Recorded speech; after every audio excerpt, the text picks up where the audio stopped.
Welcome students, আমাদের এই ই-শেখা YouTube চ্যানেলে তোমাদের স্বাগত জানাই।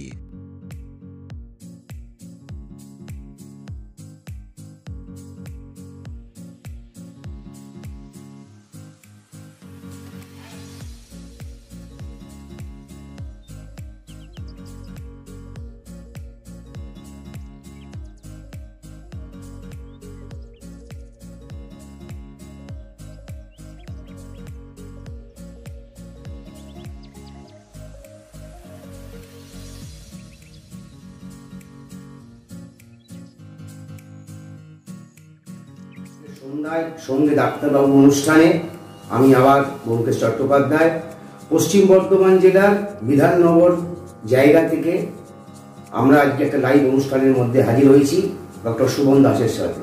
ডক্টর শুভম দাস বেসিক্যালি উনি একজন ডায়াবেটোলজিস্ট এবং জেরিয়াট্রিক মেডিসিন স্পেশালিস্ট।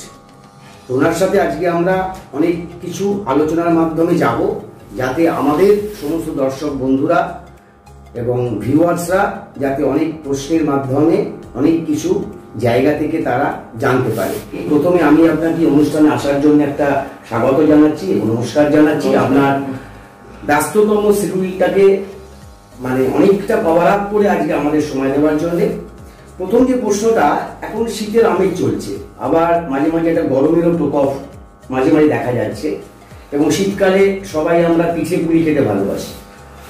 একজন ডায়াবেটিক এর স্পেশালিস্ট হয়ে যে সময়তে আমরা জানি যে ডায়াবেটিসের সাথে যারা বসবাস করে, যারা ডায়াবেটিক পেশেন্ট, তাদের HbA1c এর পরিমাণ নাকি বেড়ে যায় এই পিঠে পুলি মিষ্টিপত্র খাওয়াতে।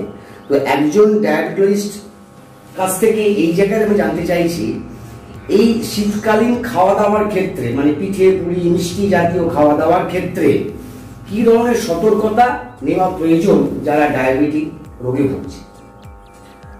একদম খুবই সময় উপযোগী প্রশ্ন এটা, কারণ শীতকাল পিঠেপুলি প্রত্যেক বাড়িতেই হচ্ছে। সেই ব্যাপারে ওই সুগার থাকার ব্যাপারে কেউ আর চিন্তা ভাবনা করছেন না, নতুন গুড় যেই পাওয়া যাচ্ছে। এক, দুই হচ্ছে HbA1c বলে যে প্রশ্নটা করলেন, HbA1c জিনিসটা কি সেটা একটু জেনে নিই আগে ছোট করে। HbA1c ব্যাপারটা হচ্ছে আমাদের যে নর্মাল সুগার ভ্যালু থাকে ব্লাডে, রক্তে যে সুগারের পরিমাণ থাকে, সেইটা যদি আমরা পরপর 3 মাসের একটা গড় ভ্যালু নেই বা এভারেজ ভ্যালু নেই, সেইটা হচ্ছে আমরা HbA1c বলে ধরতে পারি। 3 মাস থেকে 4 মাসের মধ্যে একটা গড় ভ্যালু। তো এক্ষেত্রে আপনার মেন সমস্যা হচ্ছে সুগারটা। HbA1cটা আপনি 3 মাস পরে ধরতে পারবেন। এখন যে আপনার সুগার ভ্যালু যেরকম আপ ডাউন থাকছে, সেই জিনিসটা রিফ্লেক্ট করবে আপনার 3 মাস পরে যে HbA1c গড়টা আসছে। তো সুতরাং শীতের শুরুতেই যদি HbA1c করেন, তাহলে আমি বলবো সেটা কিন্তু রিফ্লেক্ট করবে না যে আপনার এখন সুগার লেভেলটা কিরকম খারাপ থাকছে। এটা করবে 3 মাস পেছনের ভ্যালুটা আপনি দেখতে পাচ্ছেন। তো সুতরাং আপনার ডে টু ডে প্রত্যেক দিনের যে সুগার ভ্যালুগুলো, সেগুলো অনেক বেশি ইন্ডিকেটিভ। এই যেগুলো খাওয়ার ফলে, এই বিভিন্ন মিষ্টি পিঠে পুলি গুড়ের জিনিস মিষ্টি এগুলো খাওয়ার ফলে আপনার কি কি ক্ষতি হবে। এবার এই জিনিসগুলো অবশ্যই একজন ডায়াবেটিক রোগীকে আমরা কখনোই বলবো না যে আপনি গুড়ের বা এই মিষ্টি জাতীয় পিঠে পুলি এগুলো খুব বেশি পরিমাণে খান। অবশ্যই এই ব্যাপারে তাকে বা তাদের পরিবারকেও অনেক সতর্ক থাকতে হবে। যতটা পারা যায় এগুলো অ্যাভয়েড করাই ভালো। তা না হলে এখন যদি আমরা ডে টু ডে সুগারের ফাস্টিং সুগার বা খাওয়ার পরে যেটা 2 ঘন্টা পরে আমরা বিপি সুগার এগুলো যদি বেড়ে যায়, তাহলে ন্যাচারালি আপনার এর পরের যখন আপনি HbA1c করবেন, তখন দেখবেন সেটা খুবই একটা খারাপ ভ্যালুতে গিয়ে দাঁড়িয়েছে। আচ্ছা, তো আরেকটা সব জায়গায় আমরা শুনি যে যারা ডায়াবেটিশিয়ান ডায়াবেটিক পেশেন্ট যারা, তাদের পায়ের যত্ন নেওয়া দরকার। তো শীতকালে পায়ের যত্ন বলতে এমনিতেই শুষ্ক আবহাওয়ার জন্য পা ফাটার একটা প্রবণতা সবার থেকে যায়। তাহলে পা ঢেকে চলা উচিত, জুতো পরে চলা উচিত, তার কি রকম সতর্কতা নেওয়া উচিত যাদের ডায়াবেটিস রোগটা আছে? একদম এই ব্যাপারে পেশেন্টদের মনে বা অনেক সাধারণ মানুষের মনেও একটা কনসেপ্ট আছে। অনেকেই আমাদের বলেন, বিশেষত গ্রাম দেশে, যে খালি পায়ে ঘাসের উপরে হাঁটলে নাকি ডায়াবেটিসটা কম থাকে। একেবারেই এটা ভুল ধারণা। এই প্রসঙ্গে আমি সবাইকে জানিয়ে রাখি, কারণ ডায়াবেটিস রোগীদের ক্ষেত্রে যারা বিশেষত যাদের সুগারটি কন্ট্রোলে নেই, ডায়াবেটিকটা কন্ট্রোলে নেই, ফাস্টিং পিপি বা HbA1c যেটার কথাই মাত্র বললাম, সেগুলো যাদের কন্ট্রোলে নেই, সেই ক্ষেত্রে অনেক সময় হয় ডায়াবেটিসের নানা রকম কমপ্লিকেশন বা জটিলতা ভবিষ্যতে দেখা যায়। তার মধ্যে অন্যতম একটা কমপ্লিকেশন হলো ডায়াবেটিক নিউরোপ্যাথি বা নার্ভ ড্যামেজ হয়। সেক্ষেত্রে আপনার যেটা মেন সিমটমস হবে যে পায়ের তলাগুলো আমরা ঝিনঝিন করতে পারে, বা কোনো কোনো ক্ষেত্রে অ্যাডভান্স স্টেজে অবশ হতে পারে, জ্বালা করতে পারে সেইগুলো। এবার ভেবে দেখুন, কেউ যদি খালি পায়ে রেগুলার হাঁটাচলা করছেন এবং পায়ের তলায় অলরেডি অবশ, ছোটখাটো কোনো চোট আঘাত লাগলে তার থেকে কি দাঁড়াচ্ছে তিনি সেগুলো আদৌ প্রথম অবস্থায় টেরই পাবেন না। তার ফলে ডায়াবেটিস রোগীদের ক্ষেত্রে মোস্ট কমন এবং অন্যতম ড্রেডেড কমপ্লিকেশন হচ্ছে ডায়াবেটিক ফুট আলসার। আপনি বললেন যে যারা খালি পায়ে হাঁটবে বা যারা সুগার রোগী আছে তারা পায়ে আঘাতকে টের পাবে না, টের পাচ্ছে না, তার কারণটা কি তার নিউরো নার্ভ ড্যামেজ হয়েছে বলে টেরটা পাচ্ছে, অলরেডি অবশ হয়ে রয়েছে বলে আঘাতটাও বুঝতে পারছেন। এই কারণে আমরা সবসময় অ্যাডভাইস করি যে পা ঢাকা জুতো পরে হাঁটুন বা চটি পরে হাঁটুন, খালি পায়ে হাঁটার দরকার নেই। এক, দুই হচ্ছে ডায়াবেটিক ফুট আলসার যদি হয়ে যায় অনেক ক্ষেত্রে সেটা কিন্তু আমাদের গ্যাংগ্রিন অবধি গড়িয়ে যায়, যার ফলে আলটিমেটলি আমার বহু রোগী আছেন যারা এরকম আনকন্ট্রোল বা অতটা সচেতন ছিলেন না, তাদের আঙ্গুলটি হারাতে হয়েছে, মানে আলটিমেটলি অ্যাম্পুটেশন করতে হয়েছে, খুব ফ্রিকোয়েন্টলি এগুলো করা হয়ে থাকে। তার জন্য ডায়াবেটিক ফুট বা ডায়াবেটিক ফুট আলসারটা খুবই আমাদের একটা ভয়ানক জটিলতা বলতে পারেন সুগারের জন্য। শুধু কি এটা পায়ের তলার ক্ষেত্রে নাকি পায়ের উপরের অংশে কাটা ছেঁড়া হলে কোনো সমস্যা হতে পারে? না, মেনলি এই বিষয়টা হয় আঙ্গুলের ফাঁকে ফাঁকে, হাতেও হতে পারে, মেনলি পায়ের ক্ষেত্রে খুব কমনলি হয় কারণ ওই জায়গাটা আমাদের খুব নেগলেক্টেড পার্ট, আমরা চট করে ওটা লক্ষ্য করি না।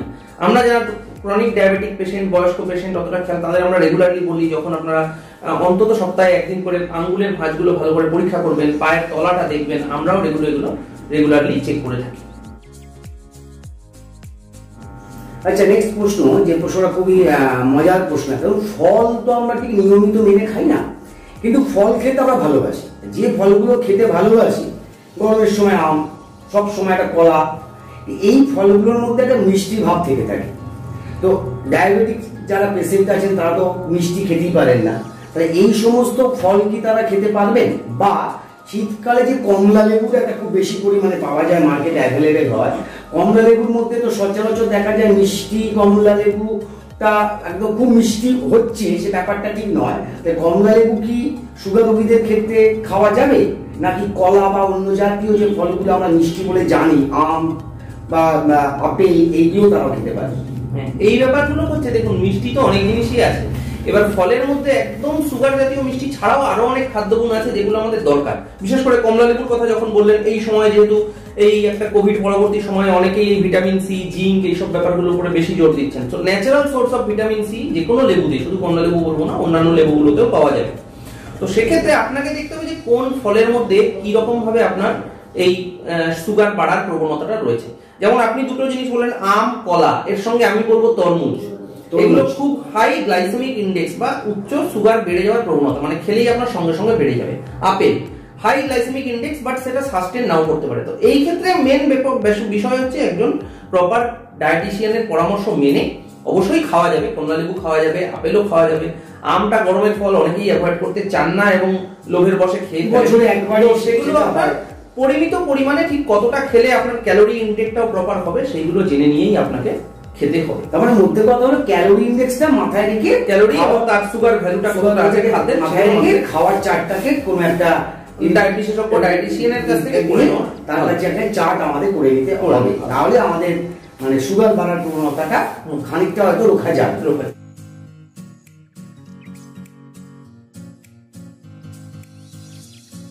আচ্ছা, সুগার নাকি শুনেছি সাইলেন্ট কিলার, মানে সুগার রোগটা আর অন্যান্য রোগকে ডেকে নিয়ে আসে, চোখ খারাপ করে, হৃদযন্ত্রকে খারাপ করে দেয়, কিডনি খারাপ করে দেয়।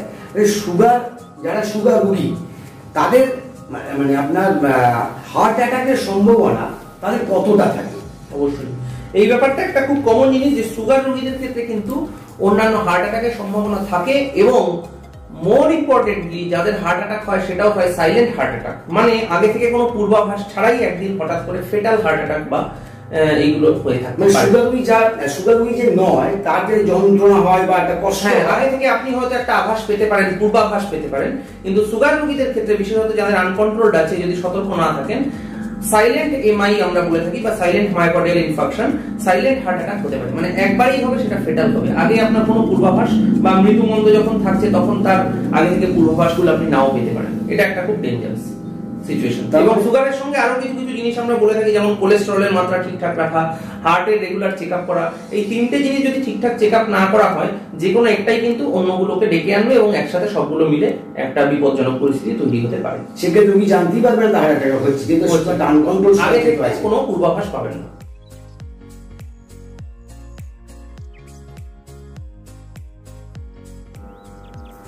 আচ্ছা, ধরুন যারা খেলাধুলা করে, সব থেকে একটা মানে কারেন্ট যে একটা ঘটনা ঘটে গেছে, সদ্য ভারতীয় দলের প্রাক্তন অধিনায়ক এবং বিসিসিআই প্রেসিডেন্ট সৌরভ গাঙ্গুলি, উনি মায়োকার্ডিয়াল ইনফ্রাকশন আক্রান্ত হয়েছিলেন। এবার এই জায়গাটাতে উনি তো প্রচন্ড ডিসিপ্লিন লাইফ লিড করতেন, খেলাধুলার মধ্যে ছিলেন, ইন্টারন্যাশনাল জাতীয় খেলায় উনি অংশগ্রহণ করেছেন, অধিনায়ক ছিলেন, রুটিন মেনে এক্সারসাইজ করতেন। তো তার সত্ত্বেও ওনার হার্ট অ্যাটাক হওয়ার কারণটা কি? এটা অবশ্যই এটা সব সাধারণ লোকের মনেই একটা বেশ মানে কৌতূহলের শিকার যে ওনার অন্তত লাইফস্টাইলের ক্ষেত্রে কোন রকম আমাদের কোনো কমপ্লেনের অবকাশ নিশ্চয়ই নেই ওনার ক্ষেত্রে। কিন্তু একটা জিনিস জেনে রাখতে হবে, শুধুমাত্র লাইফস্টাইলই কিন্তু হার্ট অ্যাটাকের কারণ নাও হতে পারে। অনেক ক্ষেত্রে আপনার জেনেটিক কিছু ফ্যামিলিয়াল প্রবলেমও থাকতে পারে। একদম রিসেন্টলি জাস্ট গতকাল আমি শুনেছি ওনার দাদা স্নেহাশিস গাঙ্গুলি, ওনারও অ্যাঞ্জিওপ্লাস্টি হওয়ার কথা আছে ইমিডিয়েট নেক্সট উইকে। তো ন্যাচারালি একটা জিনিস আমরা দেখতে পাচ্ছি যে ফ্যামিলিতে কিছু এইটার উপসর্গ থেকে থাকতেও পারে। এবং আরেকটা জিনিস হচ্ছে হয়তো ইনিশিয়াল কিছু উপসর্গ, যেটা আমিও নিউজ পড়েই কিছুটা জেনেছি, যে ইনিশিয়াল কিছু কিছু উপসর্গ ওনার দেখা দিয়েছিল, সেগুলো কিছুটা সময় উনি ওভারলুক করেছিলেন লাস্ট কয়েক মাসের মধ্যে। তো সবসময় যে লাইফস্টাইলটা ঠিকঠাক অবশ্যই মেনে করতে চলতে হবে, সেটা আমাদের হাতে আছে। বাকি কিছু জিনিস আছে যেগুলো সবসময় হয়তো আমাদের হাতে নেই, সেই ব্যাপারগুলোকে মেনে নিয়ে। এবং ওনার ক্ষেত্রে যেটা আমরা জানতে পেরেছি যে প্রথম ইনিশিয়াল উপসর্গতেই যদি আপনি প্রপার জায়গায় যান, তাহলে ন্যাচারালি আপনার অনেকটা টাইমলি ইন্টারভেনশন করে, গোল্ডেন আওয়ার্স আমরা বলে থাকি হার্ট অ্যাটাকের ক্ষেত্রে, তো টাইমলি ইন্টারভেনশন করে দেখুন এখন পুরোপুরি নর্মাল লাইফে লিড করতে পারেন। তার সঙ্গে অবশ্যই স্ট্রেস একটা খুব ইম্পর্টেন্ট ফ্যাক্টর ওনার পজিশন থেকে বা ওনার দায়িত্ব থেকে যেখানে, সেখানে স্ট্রেস একটা খুব important factor regarding diabetes, regarding hypertension, regarding complications of diabetes and hypertension. যিনি যে হাসপাতালে ভর্তি হয়েছিলেন তার যে স্টেটমেন্ট ছিল তাতে বলা হচ্ছিল যে জিম করার সময় সৌরভ গাঙ্গুলি নাকি আচমকাই অসুস্থতা বোধ করেন, উনি ব্ল্যাক আউট হয়ে গিয়েছেন। এই ব্ল্যাক আউট ব্যাপারটা কি? হ্যাঁ, ব্যাপারটা হচ্ছে জিম করার সময় মানে অ্যাকচুয়ালি যখন নর্মাল অনেক সময় হার্ট অ্যাটাক গুলোকে আমরা 2-3 রকম ভাবে ভাগ করি। তো তার মধ্যে যেগুলো একটু অ্যাডভান্সড ক্লাসে রয়েছে, ক্লাস 3 বা ক্লাস 4 এইসব জিনিসগুলো, হার্ট ফেলিওর বা হার্ট অ্যাটাকে, তখন আমরা দেখতে পাই যখন in excess of normal activity আমরা করি, যেটা আমাদের normal day to day activity, তার মধ্যে হয়তো কোনো সিমটমস আমরা পাচ্ছি না, যখন তার চেয়ে অতিরিক্ত আমরা কিছু করতে চাই, সেই সময় জেনারেলি এগুলো প্রেসিপিটেট করতে পারে। তো ওনার ক্ষেত্রে সেরকম একটা হয়েছিল, যতদূর আমরা নিউজ পেপারে রিপোর্ট করে ধারণা করছি যে সেই রকম ভাবেই ওনার যখন এক্সেস অফ নর্মাল অ্যাক্টিভিটিস কিছু জিমে এক্সারসাইজ বা ইত্যাদি করতে গেছিলেন, তখন হয়তো ওনার ক্ষেত্রে এই সমস্যাটা দেখা গিয়েছিল। এবং ওনার ব্ল্যাকআউট বলতে আমার যতদূর ধারণা যে ওনার হয়তো একটা অজ্ঞান হয়ে গেছিলেন বা সাময়িক লস অফ কনসাসনেস এই জাতীয় কিছু একটা দেখা গিয়েছিল।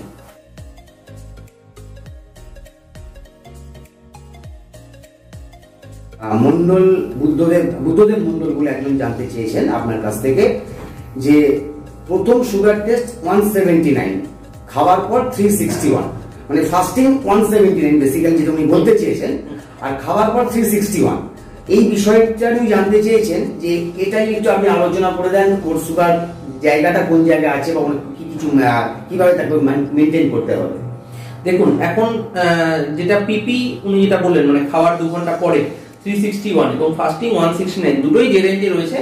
যদি ওনার বয়স আমি ধরে নিচ্ছি অ্যাডাল্ট এজ পরে ধরা পড়েছে, তাহলে সেক্ষেত্রে মোটামুটি আমরা 90% অন্তত ধরে নিতে পারি এটা টাইপ 2 ডায়াবেটিস মেলাইটাস। তো সেক্ষেত্রে আমার মনে হয় ইমিডিয়েটলি ওনার মেন যেটা করণীয় সেটা হচ্ছে ডায়াবেটিক ডায়েটের মধ্যে যাওয়া, রেগুলার ফিজিক্যাল এক্সারসাইজ একটা, এবং তার সঙ্গে ডাক্তারবাবুর পরামর্শ মতন ওষুধ খাওয়াটা ইমিডিয়েটলি দরকার। আচ্ছা বুদ্ধদেব, তুমি নিশ্চয়ই স্যারের কাছ থেকে বুঝে গেলে যে তোমার সুগার টেস্টের রেজাল্ট অনুসারে স্যার তোমাকে যে একটা মূল্যবান একটা ইনফরমেশন দিলেন বা একটা আলোচনা করলেন এই ছোট্ট সময়ের মধ্যে, তো সেইভাবে তুমি মেনে চলো। ডায়েট কন্ট্রোল করতে হবে, এক্সারসাইজের মধ্যে যেতে হবে, এবং তুমি যে ডক্টরসের পারমিশন নিয়ে বা অ্যাডভাইস নিয়ে তুমি যে টেস্টটা করেছো তার সাথে কথা বলে নেওয়া ভালো। আর তুমি যদি পারো তো ওনার চেম্বারে এসো, ওনার অ্যাপয়েন্টমেন্ট নিয়ে তুমি দেখিয়ে যেতে পারো তোমার এই সুগার জাতীয় যে সমস্যাটা তৈরি হয়েছে এর হাত থেকে কিভাবে তুমি নিষ্কৃতি পেতে পারো।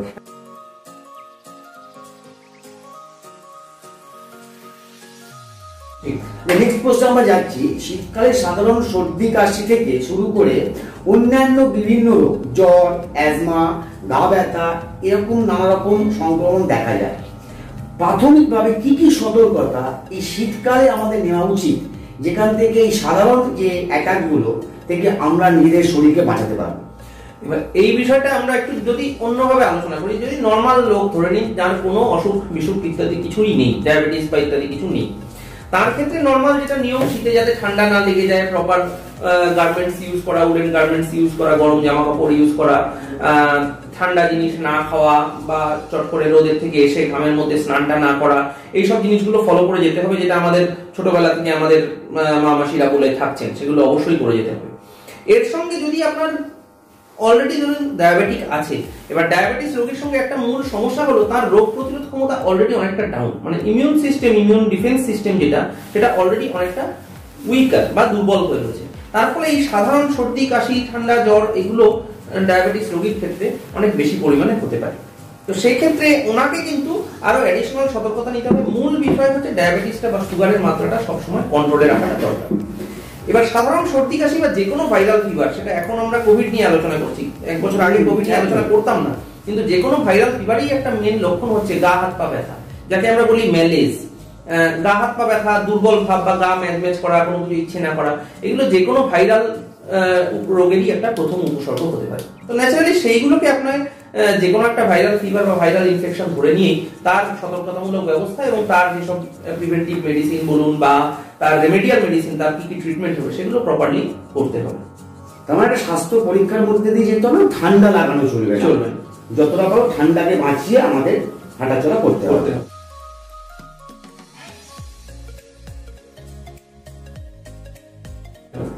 আমি আরেকটা কমেন্ট নিয়ে নিচ্ছি, রাজীব সূত্রধর জানতে চেয়েছে ওনার বাবার বয়স 65, ক্রিয়েটিনিন 3.7, পিপি 120, উনি কি ড্রাগন ফ্রুট খেতে পারেন? হ্যাঁ, এই বিষয়টা একটা রয়েছে যে খাওয়া দাওয়াটা কোনটা কি করব। সুগার হয়তো ওনার ক্ষেত্রে কন্ট্রোলের মধ্যে রয়েছে, কিন্তু ক্রিয়েটিনিন যেটা 3.7 রয়েছে সেটা কিন্তু অত্যন্ত অ্যালার্মিং। এখানে একটা প্রশ্ন লাগছে, সুগার বেড়ে যাচ্ছে, পিপি বেড়ে যাচ্ছে, ফাস্টিং বেড়ে যাচ্ছে, ক্রিয়েটিনিনটা বাড়বে সাধারণত, তাই আমি জানি, কিন্তু এই যে কোশ্চেনটা আমি আপনাকে বললাম, রাজীব উত্তরের কোশ্চেনটা ধরে, এর তো দেখে মনে হচ্ছে সুগারটা ঠিকই আছে, তো এক্ষেত্রে ক্রিয়েটিনিনটা বেড়ে গেল কেন? হ্যাঁ, এবার ক্রিয়েটিনিন বেড়ে যাওয়া মনে হচ্ছে আমাদের কিডনিতে কোনো একটা কারণে কিছু প্রবলেম হয়েছে। একদম এক। এবার সেটা কিডনির ইনসাল্টের অনেক রকম কারণ আছে। এক হচ্ছে সুগার, অবশ্যই একটা মূল কারণ, তার সঙ্গে প্রেসারটিও কিন্তু খুব ইম্পর্টেন্ট। আচ্ছা, থার্ড থিং হচ্ছে এজ। ওনার বাবার বয়স বললেন 65, 65। গ্র্যাজুয়াল এজ যত বাড়বে ন্যাচারালি আপনার ক্রিয়েটিনিন কাউন্ট কিছুটা বাড়বে, বা আমরা এখন যেটা ক্রিয়েটিনিনের উপর আমরা অতটা জোর দেই না, আমরা জোর দেই যে ইজিএফআর বলে একটা বিষয়ের উপর, যেটা হচ্ছে এস্টিমেটেড গ্লোমেরুলার ফিল্ট্রেশন রেট, মানে কিডনির পারফরম্যান্স কিরকম চলছে তার একটা আন্দাজ। EGFR estimated glomerular filtration rate, right. তো এই সব ব্যাপারগুলো এখন যে কোনো নেফ্রোলজিস্ট বা ডায়াবেটোলজিস্ট বা এন্ডোক্রিনোলজিস্ট আমরা সকলেই এই ব্যাপারগুলোর উপরে বেশি জোর দিই। তো কিডনি খারাপ হওয়ার আরো অনেক কারণ থাকতে পারে, ইনফ্যাক্ট কিডনিতেও কোনো কারণ থাকতে পারে, কিডনিটাই কিডনিতেও আরেকটা কারণ থাকতে পারে। তো সুগারের বেশ কিছু কমপ্লিকেশন হতে পারে, যেহেতু আমরা আজকে মেইনলি ডায়াবেটিসটা নিয়ে আলোচনা করছি। সুগারের বেশ কিছু কমপ্লিকেশন থাকতে পারে, যেগুলো আমরা মাইক্রো এবং ম্যাক্রো এরকম ভাবে ভাগ করে থাকি। মেইন কমপ্লিকেশন যদি আনকন্ট্রোলড হয়, এক নম্বর হচ্ছে আপনার নার্ভের প্রবলেম, যেটা আমরা অলরেডি বলেছি। হার্টের প্রবলেম আসতে পারে সুগার থেকেই, আনকন্ট্রোল সুগার থেকে আসতে পারে। তৃতীয় হচ্ছে কিডনির প্রবলেম আসতে পারে।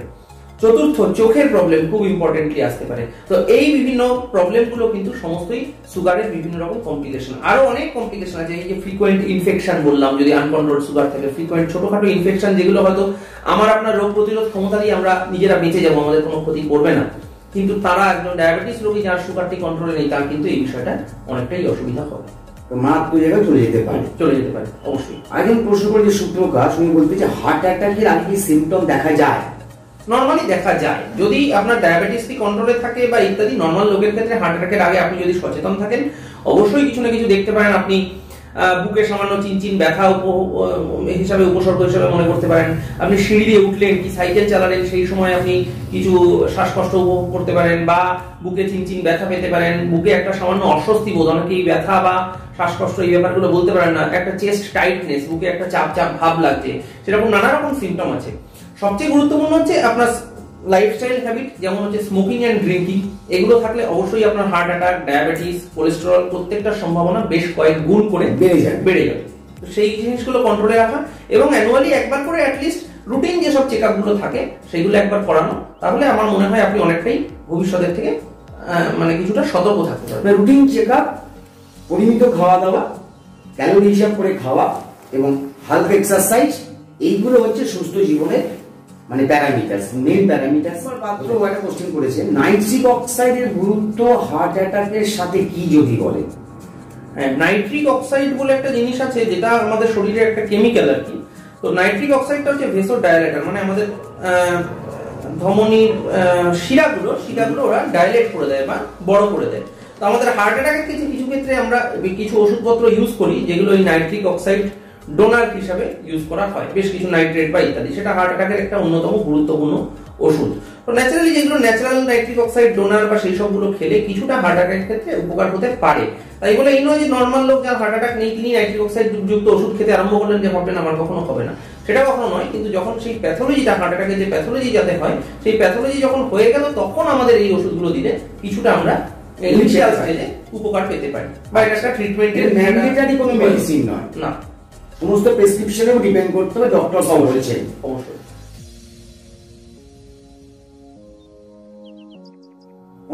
অনেকেই জানতে চাইছেন, অনেক প্রশ্নের মাধ্যমে আমরা অনেকে উত্তর দিতে পেরেছি, অনেকের প্রোগ্রামটা ভালো লাগছে বলে তারা জানাচ্ছেন। আপনাকে শেষ প্রশ্ন নিয়ে যাবো। ধরুন 40 একটা নাকি বয়স, যে বয়সটা হচ্ছে সুস্থ থাকার দিন শেষ হয়ে গেল, এবার তুমি হালকা হালকা বিভিন্ন রোগের সম্মুখীন হতে পারো। সমস্ত ডাক্তাররা যে জায়গাটাকে একটা মার্ক এজ করে দিতে চাইছেন। এখনকার ব্যস্ততম জীবন, কাজের চাপ, বিভিন্ন সংগ্রাম, মানসিক সংগ্রাম, অর্থনৈতিক সংগ্রামের মধ্যে দিয়ে প্রতিটা মানুষকে হাঁটতে হচ্ছে। এই জায়গায় দাঁড়িয়ে নীরব থাকতে, সুস্থ থাকতে আপনার কি পরামর্শ? এই যেটা কাজের সংগ্রাম বা মানসিক চাপ বললেন, আমার পরামর্শ হচ্ছে মনের দিক থেকে ভালো থাকুন। আমার প্রথম পরামর্শ এটাই, যদি আপনি মনের দিক থেকে ভালো থাকেন এবং হেলদি হ্যাবিট গুলো গ্রো করেন, যে একটু রোজ হাঁটাচলা করা, একটু বন্ধু বান্ধবের সঙ্গে আড্ডা মারা, যেগুলো এখন আমাদের এখানে বাচ্চাদের ক্ষেত্রেও অনেক সময় জিনিসটা প্রায় উঠেই গেছে। এখন তারা খেলতে যায় না, বন্ধুদের সাথে গল্প করে না, মোবাইলে গেম খেলছে অথবা মোবাইলে এখন ক্লাস হচ্ছে। তো এই বিষয়গুলো হলে মেন হয় মনের উপর কিন্তু মারাত্মক চাপ তৈরি হয়। বয়স্ক রোগীদের ক্ষেত্রে আমরা বা 40-এর পরে, আমার অনেক 40-এর পরে যারা বলছেন 40-50 বা এই রেঞ্জের পেশেন্টও যারা বয়সের পেশেন্ট, তারা মারাত্মক ডিপ্রেশনে ভুগছেন, সারাদিন ধরে ঘরবন্দি, কি করবেন বুঝে পাচ্ছেন না। ন্যাচারালি মনটা ভালো রাখা সবার প্রথম দরকার। তার সঙ্গে যেগুলো আমরা অলরেডি ডিসকাস করেছি, ডায়েট, হালকা এক্সারসাইজ, মাঝে মধ্যে মানে অ্যানুয়ালি একবার অ্যাটলিস্ট যিনি সুস্থ আছেন তার একটা রেগুলার চেক আপ, তার সঙ্গে ডাক্তারবাবুর পরামর্শ, সমস্ত কিছু মিলিয়ে অবশ্যই সবাই সুস্থ থাকবেন আশা করি।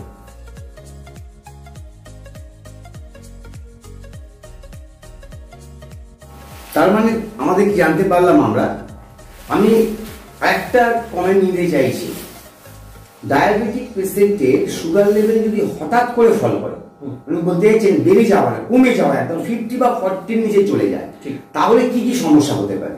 একদম, এই বিষয়টা একটা খুব ইম্পর্টেন্ট কোশ্চেন যিনি করেছেন তাকে ধন্যবাদ, যে একটা গুরুত্বপূর্ণ প্রসঙ্গ তুলে আনার জন্য। সুগার পেশেন্টদের যদি, ডায়াবেটিক পেশেন্টদের সুগার ফল করে যায় কখন করবে? মোস্ট কমনলি আমরা দেখতে পাই যারা কিছু পার্টিকুলার টাইপস অফ ইনসুলিন যাদেরকে দেওয়া হয় ইনজেকশন, তাদের ক্ষেত্রে যদি তাদের ইনসুলিনের ডোজ কোনো কারণে বেশি হয়ে গেল, ভুল করে হয়তো বেশি নিয়ে ফেলেন, আজকাল আমরা পেনের মাধ্যমে দিই, তো পেনের ডায়াল করার ব্যবস্থা থাকে, চট করে বেশি ডোজ বেশি বা কম হওয়ার সম্ভাবনা খুব কম। যদি ইনজেকশন পুরোনো দিনের ইনজেকশনে যদি নিয়ে থাকেন সিরিঞ্জের মাধ্যমে, তাহলে সেটা হতে পারে। অথবা ইনসুলিন ঠিকঠাক নিয়েছেন, খাওয়া কোনোদিন করলেন না, বয়স্ক মানুষ বিশেষত মহিলারা আমরা দেখতে পাই মাঝে মধ্যেই নানা রকম উপোস পুজো আর্চা লেগে রয়েছে, সকালে ইনসুলিন নিয়ে নিলেন বা ইনসুলিন নিলেন, তারপরে খাওয়া দাওয়া হলো না সারাদিনে, এখন উপোস করছেন বা পুজো আর্চায় ব্যস্ত, সুগার কিন্তু ফল করে যাবে। এটা একটা গুরুত্বপূর্ণ। কম বয়সী লোকেদের ক্ষেত্রে জিম করছেন বা এক্সারসাইজ করছেন অতিরিক্ত, একদিন মনে হলো যে প্রচুর আজকে ট্রেডমিলে দৌড়বো, আজকে ছুটির দিন আছে, এদিকে সুগারের ওষুধ খেয়ে নিয়েছেন, ইনসুলিন নিয়ে নিয়েছেন, সুগার কিন্তু ফল করে যাবে। তো এই সবগুলো কারণ মেনলি, তার সঙ্গে হচ্ছে যদি যেটা একটু আনকমন কারণ আমরা পাই সেটা হচ্ছে কোনো ইনফেকশন থাকলে, জ্বর, সর্দি, কাশি বা ইত্যাদি কোনো শরীরে কোনো ইনফেকশন আছে, সুগার বেড়েও যেতে পারে, কমেও যেতে পারে, দুটিই হতে পারে। তো এই বিষয়গুলো একটু খেয়াল রাখতে হবে। সুগার কমে গেলে কিছু আপনার পার্টিকুলার লক্ষণ দেখতে পাবেন, চোখে ঝাপসা হওয়া, ঘাড়ে যন্ত্রণা, ঘাম হওয়া, একটা টেনশন ভাব, বুকের মধ্যে চাপ চাপ ভাব, এরকম নানা রকম একটা অনেক ঘাম হওয়া, এইসব জিনিসগুলো আমরা সিমটম গুলো দেখতে পাই সুগার কমে গেলে। জেনারেলি আমরা সুগার কমে যাওয়া বলি যদি 70 বা 60-এর নিচে নেমে যায়, সেই ক্ষেত্রে এই সিমটম গুলো জানার জন্য আপনার ঘরে তো অবশ্যই একটি গ্লুকোমিটার রাখতে হবে। যারা ডায়াবেটিক পেশেন্ট সবসময় আমি বলে থাকি একটা গ্লুকোমিটার রাখতে, ইমিডিয়েটলি চেক করতে, ঘরে গ্লুকন ডি বা এই জাতীয় কিছু থাকলে সেগুলো ইমিডিয়েটলি 4 চামচ চিনি জাতীয় এই সবগুলো খেয়ে নেওয়া, সেগুলো খেয়ে নিয়ে এবং তারপরে আবার উপসর্গগুলো চলে যাচ্ছে কিনা সেটা দেখতে। উপসর্গ চলে যাওয়ার খুব ইম্পর্টেন্ট জিনিস, সেটা হচ্ছে অনেকেই ইগনোর করেন। উপসর্গটা ওই চিনি জাতীয় জিনিস চলে গেলে পরে তার আধা ঘন্টার মধ্যে আপনাকে একটা হালকা স্ন্যাক্স জাতীয় কিছু টিফিন করতে হবে। আচ্ছা, এই বিষয়গুলো যদি মেনে চলেন, সুগার ফল হয়ে যাওয়া, একে আমরা বলি হাইপোগ্লাইসেমিয়া।